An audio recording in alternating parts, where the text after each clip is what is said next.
Hello friend, welcome back to DNS YouTube channel. तो दोस्तों, आज के इस वीडियो में हम लेकर आए हैं आपके लिए बहुत ही इंपॉर्टेंट जनरल टेस्ट के क्वेश्चन, जो कि प्रीवियस ईयर क्वेश्चन है। जैसा कि आप देख पा रहे हैं, ये सेट 9 होगा।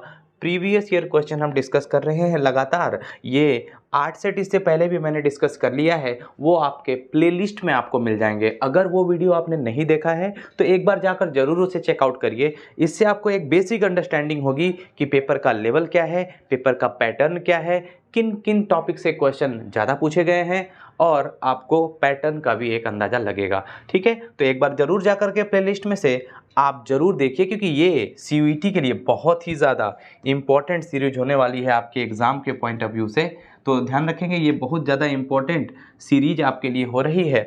और हम जो बात करने वाले हैं वो बात करने वाले हैं जीके जीएस रीजनिंग मैथ्स की बात करने वाले हैं इस पर्टिकुलर सेशन में, इस पर्टिकुलर वीडियो में। तो आइए दोस्तों, जैसा कि आप देख पा रहे हैं, यहाँ पर मैंने एक क्वेश्चन भी साथ में रख रखा है ताकि एक आइडिया आपको लग पाए कि ये ओरिजिनल पेपर है जो कि 2023 में पूछा गया था। तो पहला क्वेश्चन आपकी स्क्रीन पर आ चुका है और आप आंसर देने की कोशिश करेंगे। यहाँ पर आपको आराम से विजिबल हो रहा होगा क्वेश्चन, देखिएगा।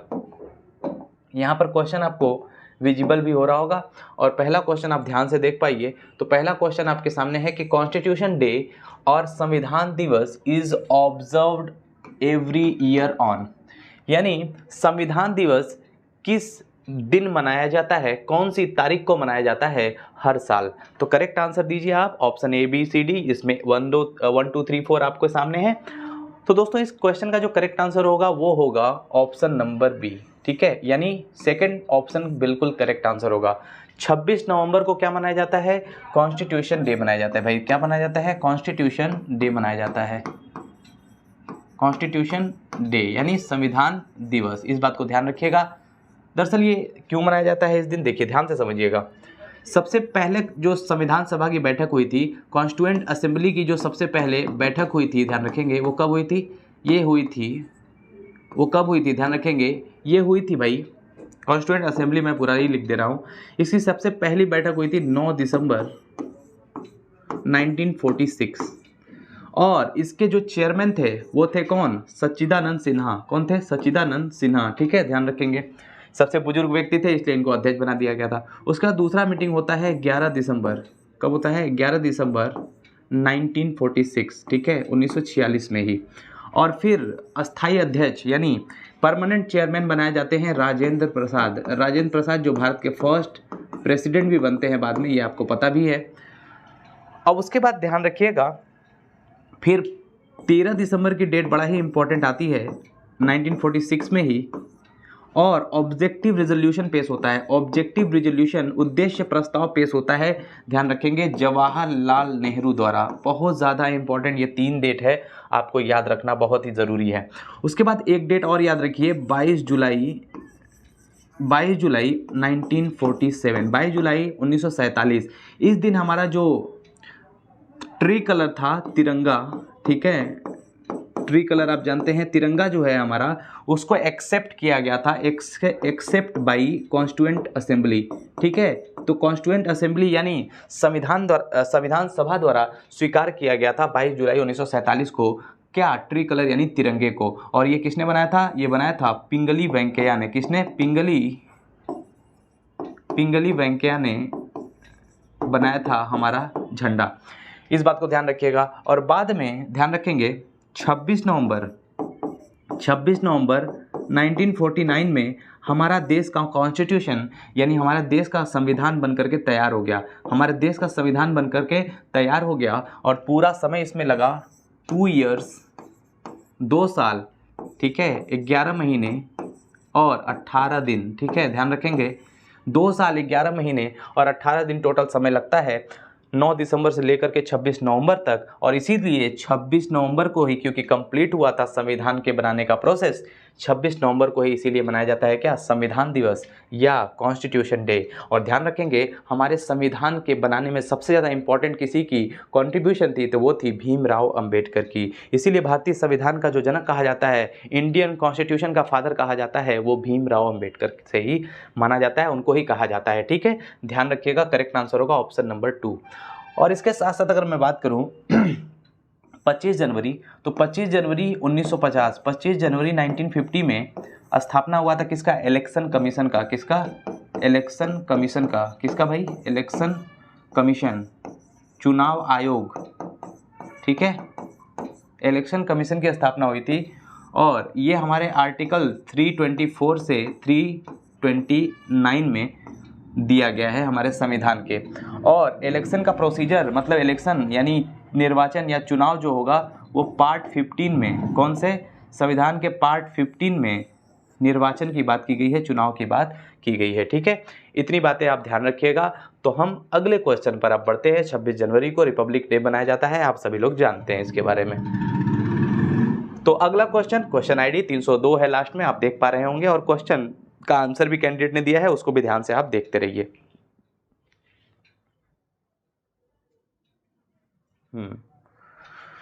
तो दोस्तों क्वेश्चन आपके सामने आ चुका है और ये क्वेश्चन है जनरल टेस्ट का 302 क्वेश्चन आईडी है।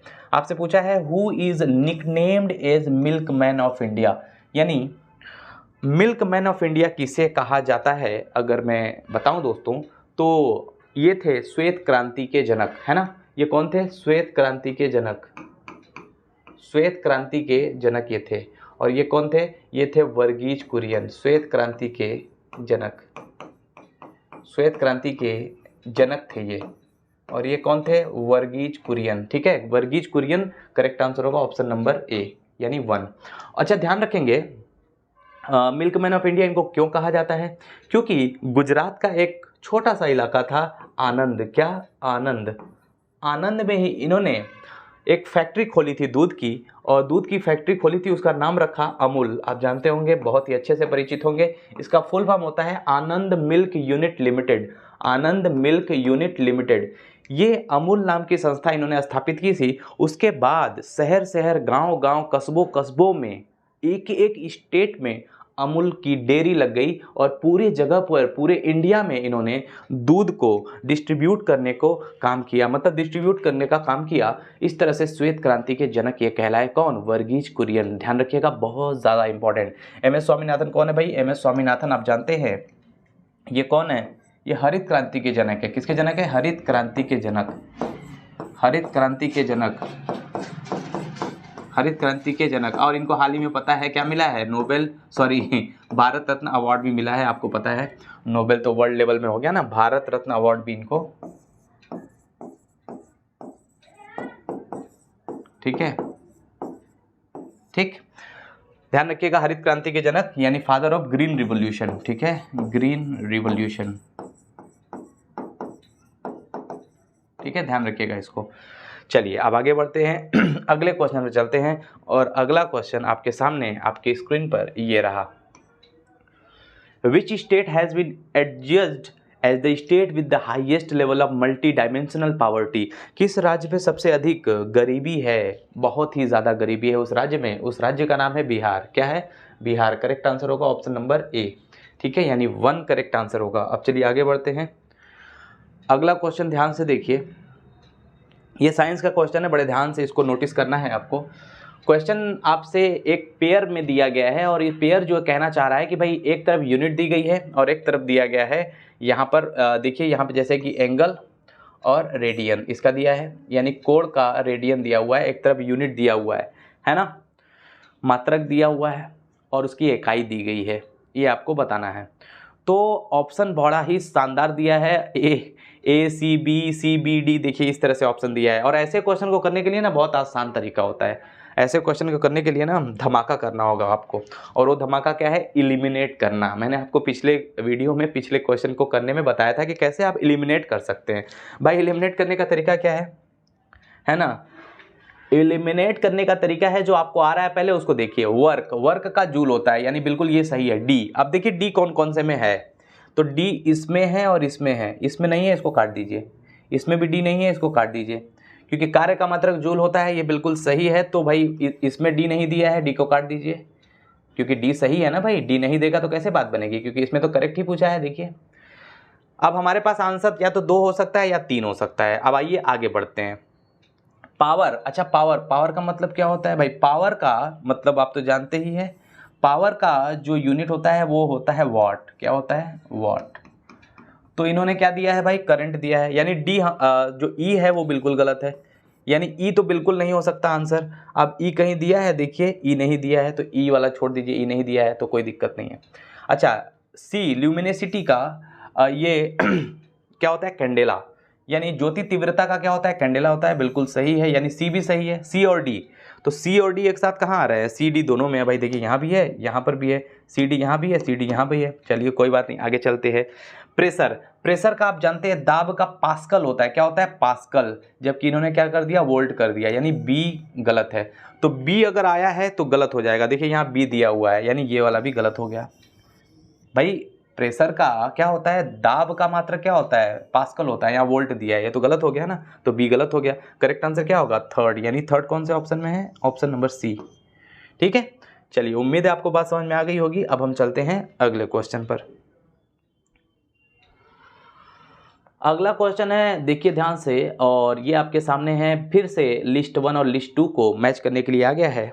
तो बात अभी बाकी है, बात अभी बाकी है, रात अभी बाकी है, तुम अभी जीते नहीं, मैं अभी यारा नहीं, रहना तू है ना, और हर अनहोनी को कर दे होनी, जिसका नाम है महेंद्र सिंह धोनी। तो आप भी करेंगे और आप भी कोशिश करेंगे इस क्वेश्चन को करने का। बड़ा ही शानदार क्वेश्चन है, एक तरफ डांस दिया हुआ है और एक तरफ उसके स्टेट का नाम दिया है ना। भारतनाट्यम तमिलनाडु में होता है, आप सभी लोग जानते हैं, यानी ए का टू, ए का टू कहाँ कहाँ दिया है? ए का टू यहाँ दिया है, ए का टू यहाँ दिया है, यानी ऑप्शन ए कल खत्म हो गया भाई, इलिमिनेट कर दीजिए। और ये वाला भी इलिमिनेट कर दीजिए, क्योंकि ए का 3 दिया है इसमें, है ना। अब देखिए हमारे पास या तो आंसर 2 होगा या तो 4 होगा। आगे बढ़िए, क्या हो सकता है? देखिए ध्यान से, कुचिपुड़ी, अंधेरे में कच्ची पूड़ी खाई, भैया अंधेरे में कच्ची पूड़ी खाई, यानी अंधेरे में कच्ची पूड़ी खाई, यानी बी का 1। बी का 1 कहाँ पे है? बी का 1, बी का 1 यहाँ पे है, देखिए यहाँ बी का 4 है, तो बी का 4 कट जाएगा, ऐसे ही खत्म, बी का 4 खत्म। तो बचेगा कौन सा आंसर? बचेगा आंसर हमारा फोर्थ। करेक्ट आंसर क्या होगा? फोर्थ हमारा करेक्ट आंसर होगा। ए का 2 यानी भारतनाट्यम तमिलनाडु है, बिल्कुल सही है। बी का 1 यानी कुचिपुड़ी आंध्र प्रदेश है। कथक जो है कहाँ का है भाई? कथक उत्तर प्रदेश का है, और कथकली केरल का है। ठीक है, यानी डी का थर्ड, डी का देखिए थर्ड यहाँ पे आया है, बिल्कुल सही है। तो करेक्ट आंसर, उम्मीद है आपको समझ में आ गई होगी। कुछ डांस की फॉर्म की बात करूँ मैं, तो देखिए एक साथिया होता है और डांडिया होता है। क्लासिकल डांस नहीं, मैं सभी डांस की बात कर रहा हूँ। डांडिया ये गुजरात में होता है, कहाँ पे? गुजरात में। गरबा भी आप जानते हैं क्या होता है? गरबा, गरबा गुजर गई गरीबी, है ना, गुजर गई गरीबी। और आप जानते हैं एक बहुत ही खास डांस होता है असम का, असम की बहू। असम की बहू बहुत सुंदर है, याद कर सकते हैं। असम में होता है बिहू डांस, ठीक है, बिहू, ठीक है, ध्यान रखेंगे। फेस्टिवल के साथ साथ डांस भी होता है, बड़ा ही इंपॉर्टेंट है। अच्छा, ये तो बात हो गई। अब हम बात करेंगे, अच्छा ये बात हो गई असम की, यहाँ पर बात हो गई आंध्र प्रदेश की, तमिलनाडु, केरल, उत्तर प्रदेश, ठीक है। लगभग सभी स्टेट की हम लोगों ने मुख्य तौर पर बात कर ली है। अब हम बढ़ेंगे आगे अगले क्वेश्चन पे। छऊ का झाऊ, छत्तीसगढ़ में झाऊ। चलिए आगे बढ़िए अगले क्वेश्चन पर। और अगला क्वेश्चन देखिए, among the 4 option given below the 3 have similarities. 3 option इसमें से सिमिलर हैं, एक अलग है, उसी एक अलग को छांटना है। फटाफट से आंसर करेंगे कमेंट सेक्शन में। हाँ, तो देखिए ध्यान से देखिए, रेटिना ये भी एक आई का पार्ट है ना, कॉर्निया भी आई का पार्ट है, प्यूपिल भी आई का पार्ट है। ये तीनों क्या है भाई? ये आई के पार्ट है, आईज के क्या है? ये पार्ट है। जबकि ये भाई अजीबोगरीब नाम दे दिया है, यही हमारा आंसर होगा। फोर्थ हमारा करेक्ट आंसर होगा, प्यूरिना, है ना। चलिए आगे बढ़ते हैं, अगले क्वेश्चन पर चलते हैं। अगला क्वेश्चन थोड़े ध्यान से देखेंगे, और ये क्वेश्चन है, after walking 6 kilometre Sonu turn right and covered distance of 2 kilometre. अच्छे से क्वेश्चन को पढ़िए ध्यान से। और ये क्वेश्चन आपके सामने दिख रहा होगा कि एक लड़का है, जो भी हो, कौन है भाई, कोई भी होगा, नहीं पता। इसको थोड़ा ना अच्छा कर लेते हैं, ये थोड़ा धुंधला मुझे लग रहा है। चलिए ठीक है। आफ्टर वॉकिंग 6 किलोमीटर, देखिए 6 किलोमीटर चलने के बाद, अब भाई मान लेते हैं कि 6 किलोमीटर यहाँ से आया होगा बंदा और 6 किलोमीटर ऊपर की तरफ चला होगा, मान लेते हैं 6 किलोमीटर चला होगा। सोनू टर्न, अच्छा सोनू नाम है भाई, सोनू है ना, सोनू और सोना ये बड़ा ही मुश्किल से मिलते हैं। Right and covered, Sonu turn right. भाई सोनू देखिए अब ऊपर की तरफ जा रहा है, अगर मैंने माना सोनू राइट यानी इधर की तरफ टर्न करता है और 2 किलोमीटर चलता है। कितना? 2 किलोमीटर चलता है। ठीक है भाई, 2 किलोमीटर मैंने भगा दिया उसको। Then turn left and covered a distance of 10 kilometre. ठीक है, अब टर्न लेफ्ट करता है। लेफ्ट अगर टर्न करेगा, अच्छा राइट करता तो नीचे जाता। देखिए यहाँ से देखिए, अगर ईस्ट की तरफ है राइट करेगा तो साउथ की तरफ जाएगा, और अगर लेफ्ट करेगा तो नॉर्थ की तरफ जाएगा। तो लेफ्ट करता है और 10 किलोमीटर जाता है, तो मैं कर देता हूँ 10 किलोमीटर क्या लेफ्ट। ठीक है, चलिए अब 10 किलोमीटर मैं कर देता हूँ लेफ्ट की तरफ, ऊपर की तरफ। ठीक है, इन द एंड अंत में he was moving toward north. ठीक है भाई, नॉर्थ की तरफ वो अंत में मूव कर रहा है, और हमारे हिसाब से भी क्या मूव कर रहा है, देखिए अंत में नॉर्थ की ही तरफ तो मूव कर रहा है। देखिए ना, नॉर्थ की तरफ ही तो मूव कर रहा है यहाँ ऊपर की तरफ। देखिए आप तो जानते ही हैं 4 डायरेक्शन में ऊपर नॉर्थ आता है। ये देखिए नॉर्थ है, ये साउथ है, ये ईस्ट है और ये वेस्ट है। ठीक है, तो इस तरह से नॉर्थ की तरफ मूव कर रहा है। बिल्कुल हम लोगों ने डायग्राम सही बनाया है। अब आगे बढ़ते हैं। From which direction did he start his journey. आपसे पूछा है कि आखिर किससे उसने अपनी जर्नी को स्टार्ट किया है, ये आपसे पूछना चाहता है। तो भाई अगर यहाँ पर वो नॉर्थ में जा रहा है, मैं कहूँ कि यहाँ पर अगर वो नॉर्थ में है और इसने यहाँ से अपनी डायरेक्शन को शुरू किया था, अपने जर्नी को शुरू किया था, तो नॉर्थ के अपोजिट यहाँ पे नीचे क्या है, देखिए इधर क्या है, देखिए साउथ है कि नहीं? क्या है भाई? साउथ है। करेक्ट आंसर क्या होगा? करेक्ट आंसर होगा ऑप्शन नंबर 3, यानी कौन सा होगा? 3, ये वाला देखिए सी।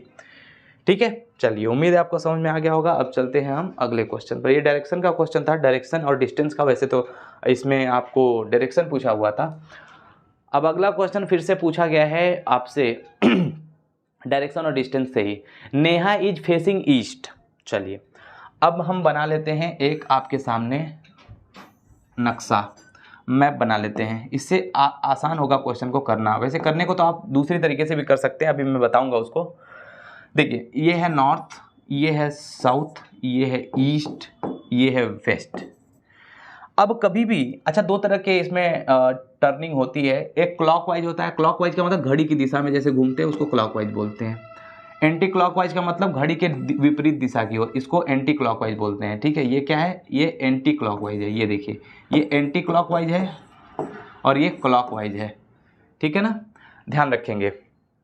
वामावर्त और दक्षिणावर्त हिंदी में बोलते हैं इसको, ये बात ध्यान रखेंगे। तो इसमें क्वेश्चन क्या पूछा है भाई? देखिए नेहा एक लड़की है जो ईस्ट की तरफ फेस कर रही है। ईस्ट का मतलब इधर है, ईस्ट की तरफ फेस कर रही है। चलिए ठीक है। She turns 100 degree in the clockwise direction. यहाँ पे देखिए she turns 100 degree is the clockwise direction. In the clock लिखना चाहिए तो इज लिख दिया, कोई बात नहीं। एनटीए वाले कोई बात नहीं, माफ करता हूँ तुम्हें। क्लॉकवाइज डायरेक्शन में वो टर्न करता है। अब बताइए, अब यहाँ पर अगर ये है, अच्छा एक यहाँ से यहाँ टर्न लेगा तो 90 डिग्री घूमेगा। देखिए क्योंकि 4 अगर देखा जाए तो ये सारे कितने 360 डिग्री है। ये एक डायरेक्शन में टर्न करेगा तो 90 होगा, फिर एक करेगा तो 90 होगा, फिर एक करेगा 90 होगा, एक 90 होगा, यानी चारों मिलाकर 360 डिग्री हो जाएगी। यहाँ पे बोला है कि she turns 100 degree in the clockwise direction, यानी 100 डिग्री वो टर्न करती है किस डायरेक्शन में? क्लॉकवाइज में। तो पहले देखिए कभी भी क्वेश्चन को ना घुमाइएगा मत 100 डिग्री, पहले आगे देखिए कि आगे क्या दिया है। यहाँ 100 डिग्री इन्होंने क्या किया, इन्होंने बोला कि 100 डिग्री भाई क्या घूमती है वो? क्लॉकवाइज। ऊपर लिख लीजिए बस क्लॉकवाइज, ध्यान दीजिएगा। उसके बाद 145 डिग्री, ठीक है 145 डिग्री इन्होंने घूमा भाई। क्या घूमा? In the anti clockwise direction. ठीक है, एंटी क्लॉक, ठीक है। And then 145 degree is the anti clock. ठीक है, ओके। अब हमें क्या करना है? Which direction is C facing now, ये हमें बताना है। तो पहले एक बात बताइए, यहाँ पर क्लॉकवाइज से एंटी क्लॉकवाइज को काट दीजिए। मतलब ये कि 100 यहाँ पर 100 से काट दीजिए। देखिए क्लॉकवाइज एंटी क्लॉकवाइज, यहाँ 100 है, 100 से 100 कट जाएगा, इसमें बचेगा कितना? 45 बचेगा। और 45 किसका एक्स्ट्रा बचेगा? एंटी क्लॉकवाइज का। क्यों? क्योंकि देखिए बड़े ध्यान से समझिए, 100 क्लॉकवाइज है और 145 एंटी क्लॉकवाइज है, तो 100 से 100 तो कट जाएगा इसमें का।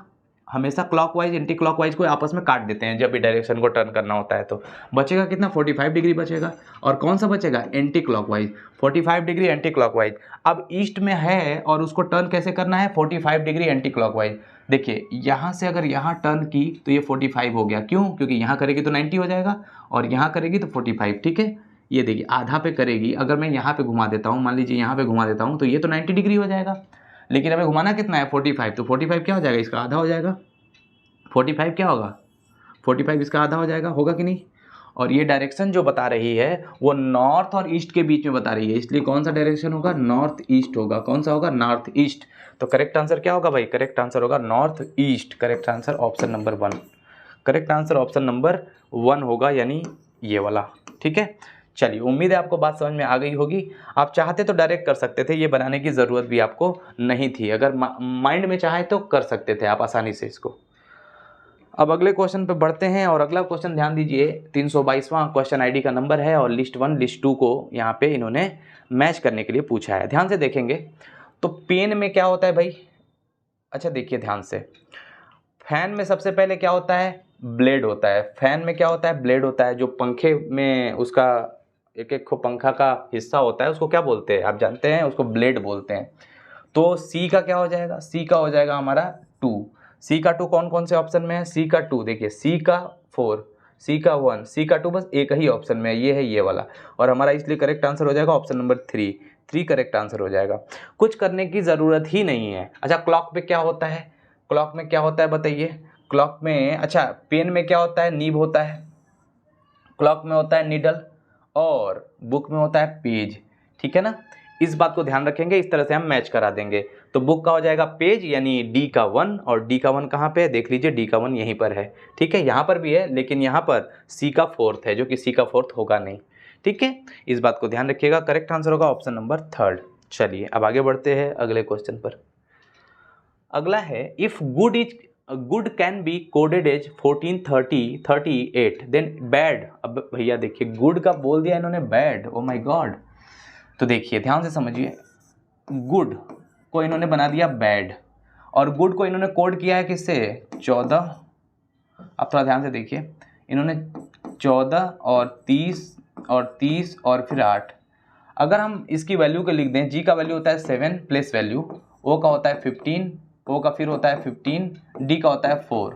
अगर हम इनके प्लेस वैल्यू को देखें, अगर ऑब्जर्व करें, थोड़े से अच्छे से ऑब्जर्व करें इसको, तो इन्होंने क्या बना दिया है भाई, 7 को इन्होंने 14 कर दिया, 15 को इन्होंने 30 कर दिया, 15 को इन्होंने फिर 30 कर दिया, है ना, और फिर 4 को 8 कर दिया, यानी डबल कर रहे हैं, यानी इंटू क्या कर रहे हैं, 2 कर रहे हैं।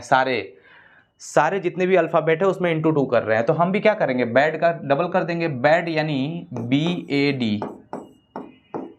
देखिए बी होता है 2, प्लेस वैल्यू ए का होता है 1, डी का होता है 4, तो 2 का हो जाएगा 4। ठीक है, 2 का हो जाएगा 4, ए का हो जाएगा 2, और 4 का हो जाएगा 8। 4 2 8 करेक्ट आंसर होगा 4 2 8, option number 3। Option number 3 is the correct answer.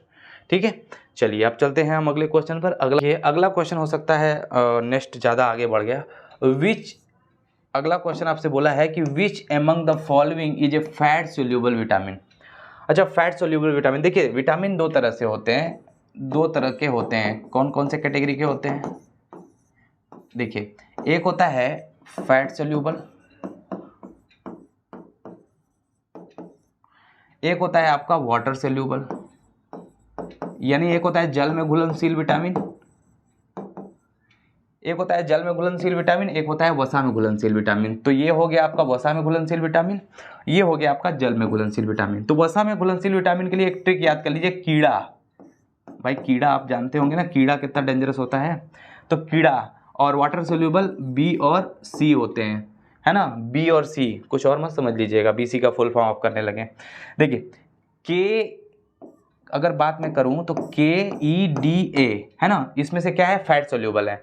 तो यहाँ पूछा है कि आपसे पूछा भी है क्या, फैट सोल्यूबल। तो फैट सोल्यूबल में कौन से में है, देखिए K है नहीं, E है नहीं, D है नहीं, A है, हाँ बिल्कुल, देखिए यहाँ ऑप्शन A है। तो हमारा क्या आ जाएगा, करेक्ट आंसर होगा option number A। Correct answer हो जाएगा ऑप्शन नंबर A। ठीक है, चलिए अब आगे चलते हैं अगले क्वेश्चन पर। अगला क्वेश्चन आपके सामने ये है, और बड़ा ही शानदार क्वेश्चन है, एक बार ध्यान से देखेंगे। देखिए क्वेश्चन है, name of the first women to climb Mount Everest. Mount Everest पे चढ़ने वाली पहली महिला का नाम आपको बताना है, विमेन का नाम बताना है। ये है जापान की कौन, जुंको ताबेई। कौन है, जुंको ताबेई। करेक्ट आंसर होगा ऑप्शन नंबर 4। क्वेश्चन को थोड़ा ध्यान दीजिए। क्वेश्चन आपके सामने है कि ग्रीन को कोड किया जाता है 21 54 15 15 42। तो आपसे पूछा है कि येलो को क्या कोड किया जाएगा। अगर थोड़ा सा ध्यान दें तो जी का वैल्यू कितना होता है, 7 होता है। बस एक को ध्यान दीजिए, 7 को इन्होंने कर दिया है क्या 21, यानी इंटू 3 कर दिया है। और आर को देखा जाए तो आर की वैल्यू होती है 18, 18 इंटू 3 कर दिया इन्होंने, क्या हो गया इंटू 3 कर दिया, एक सेकेंड, इंटू 3 कर दिया। यहाँ पे देखिए ध्यान से, यहाँ पर भी इंटू 3 कर दिया तो क्या हो गया 54 हो गया। यहाँ पे देखिए 54 कर दिया, ठीक है ना। तो अगर हम ध्यान दें फिर से देखिए, तो अगर हम ध्यान दें और यहाँ पर येलो जो लिखा है येलो, इसको भी हम क्या करते हैं, इसको भी हम क्या करते हैं, जो भी प्लेस वैल्यू है इसको लिख लीजिए 25 और इसको 3 गुना कर दीजिए, इसमें 3 का गुणा कर दीजिए 75 हो जाता है। तो पहला 75 कहाँ दिया है, 75 सभी में दिया है। फिर उसके बाद ई का वैल्यू होता है 5, 5 का गुणा 3 में करेंगे तो हो जाएगा 15। फिर हो जाएगा एल, डबल एल है, एल का मतलब 12, 12 का गुणा 3 में करेंगे तो 36, फिर 36 और फिर ओ का मतलब होता है 15, 15 तियाँ 45 और डब्ल्यू का मतलब होता है 23, 23 तियाँ 69, यानी 69 सब में है। 75, 15, 36, 75, 15, 75, 15, 36 यही ऑप्शन में है। ऑप्शन नंबर बी हमारा करेक्ट आंसर, ऑप्शन 2 हमारा करेक्ट आंसर होगा, ठीक है बिल्कुल। चलिए आगे बढ़ते हैं। अच्छा ध्यान रखिए, ये भी क्वेश्चन मैंने करा दिया था अब आपको। अब आ जाइए आगे,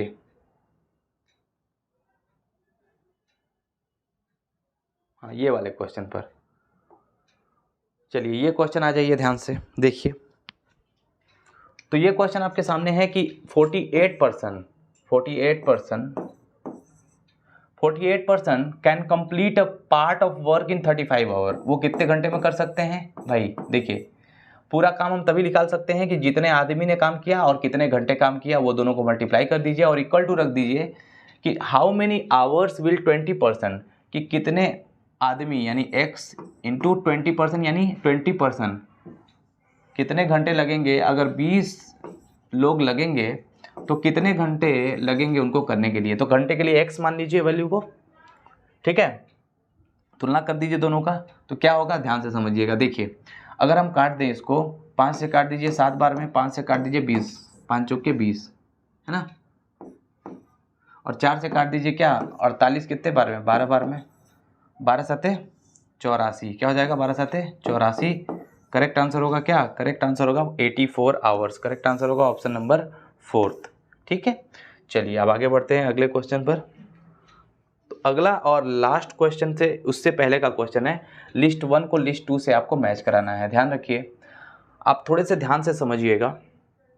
लैंड ऑफ मैपल और लैंड ऑफ मॉर्निंग काम, लैंड ऑफ द मिडनाइट सन, ये किसे कहते हैं, जो आता है पहले वो करिए। देखिए सी का फर्स्ट होता, तो सी का फर्स्ट कहाँ कहाँ है, सी का फर्स्ट 2 में है, ये खत्म कर दीजिए और ये खत्म कर दीजिए।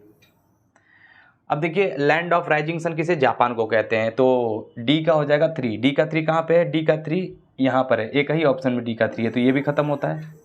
करेक्ट आंसर हो जाएगा ऑप्शन नंबर 3, करेक्ट आंसर क्या हो जाएगा, option number 3 will be the correct answer, ठीक है। ध्यान रखिएगा, यानी ए का 2 हो जाएगा, यानी ए का लैंड ऑफ मैपल किसे बोलते हैं, लैंड ऑफ मैपल बोलते हैं कनाडा को, ठीक है। चलिएगा अब चलते हैं हम अगले क्वेश्चन पर।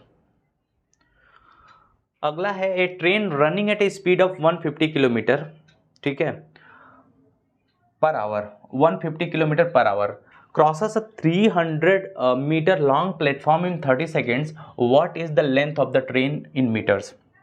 देखिए सबसे पहले तो ये समझना जरूरी है कि उस ट्रेन ने पूरी दूरी कितनी तय की है, और वो उस ट्रेन ने कितनी दूरी तय की है ये आप तभी पता कर सकते हैं जब आपको उसकी स्पीड पता रहेगी। स्पीड पता है हमको, बिल्कुल पता है 150 किलोमीटर प्रति घंटा, और चल कितने में रही है 30 सेकेंड में। अब यहाँ भाई किलोमीटर में दिया है और यहाँ सेकेंड में दे दिया है स्पीड, तो इसका मतलब हमें इसको मीटर पर सेकेंड में बदलना पड़ेगा। तो 150 किलोमीटर को अगर हमें मीटर पर सेकेंड में बदलना है तो 5/18 से मल्टीप्लाई करना पड़ेगा हमको। देखिए मीटर पर सेकंड छोटा है तो छोटी वाली वैल्यू को ऊपर रखेंगे, और बड़ी वाली वैल्यू यानी किलोमीटर पर आवर में चेंज करना होता है तो 18/5 करेंगे, और इंटू कितना करेंगे 30 सेकेंड, 30 सेकेंड में चला है तो 30 सेकेंड इंटू कर देंगे। अब ध्यान से समझिए, 6 से काट देंगे कितने 5 बार में, 6 से काट देंगे 3 बार में, 3 से काट देंगे 150 को कितने बार में 50 बार में, और यहाँ पर आप गुणा कर दीजिए तो क्या आ जाता है भाई, 50 का 5 में गुणा करेंगे तो आ जाएगा 250, और 250 गुणे 5 कर देंगे तो क्या आ जाएगा 0, 5 पचे 25, 5 दूना 10, 10 दू 12, 1250 मीटर ये टोटल डिस्टेंस आई है जो ट्रेवल की है किसने, ये ट्रेन ने ट्रेवल की गई टोटल डिस्टेंस आई है कितनी 1250। लेकिन भाई 1250 में कुछ मीटर तो अभी 300 मीटर का तो प्लेटफॉर्म उन्होंने पार किया है, मतलब ट्रेन ने 300 मीटर का तो प्लेटफॉर्म पार किया है, तो इसमें से 300 हमें माइनस करना पड़ेगा क्योंकि हमें किसकी बतानी है, लेंथ ऑफ ट्रेन बतानी है। तो लेंथ ऑफ ट्रेन माइनस करके बता देंगे कितना हो जाएगा भाई, कितना हो जाएगा बताइए आपका 0, 5 और यहाँ पर हो जाएगा आपका 12 9, यानी 950 मीटर करेक्ट आंसर होगा ऑप्शन नंबर 4। करेक्ट आंसर क्या हो जाएगा, option number 4 will be the correct answer. ठीक है, चलिएगा, तो ये था दोस्तों आपके सामने क्वेश्चन। उम्मीद है आपको वीडियो पसंद आया होगा। लाइक करिएगा, सब्सक्राइब करिएगा, और अगर चैनल पे नए हैं तो सब्सक्राइब जरूर कर लीजिएगा और इसको शेयर जरूर कर लीजिएगा। तब तक के लिए मिलते हैं दोस्तों अगले वीडियो में। God bless you all.